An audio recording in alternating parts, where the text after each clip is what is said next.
Чакали стигнаа до дворовите на жителите од штипската населба Суитлак. Трагите од нивното присуство се видливи околу првите куќи, а 2 вечери поред жителите го слушаат нивното завивање.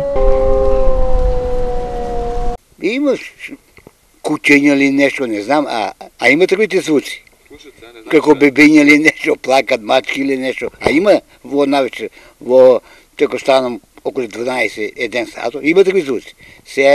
Ама не знаеш што е? А не сам видел што е. А има нешто. Навечер, од таа страна има нешто, по тука, од кај Сутлако. Абе, како виење.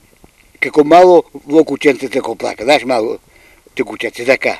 Присуството на чакалите речиси во самиот град не е пријатна за никој, зашто лани тие беа причина за големи проблеми и страв кај жителите на околните села. Одам која на чешмата, над чешмата легнале 3 чекала. И тоа дебели. Двата бега, еден ја рипна на кај мене и со забите оде на кај мене вака.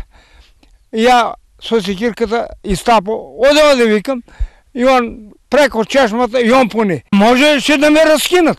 Со 3 ако дојде ќе ме раскине. Сега помош се бара од ловното друштво, а во меѓувреме проблемот чакали го анализира и општината.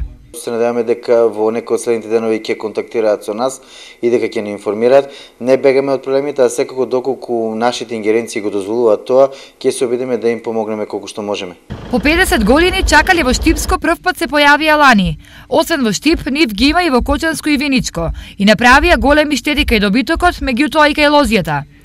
Каков ќе биде планот за заштита ќе се знае деновиве, но станува збор за штетник кој брзо се размножува, а тешко се уништува.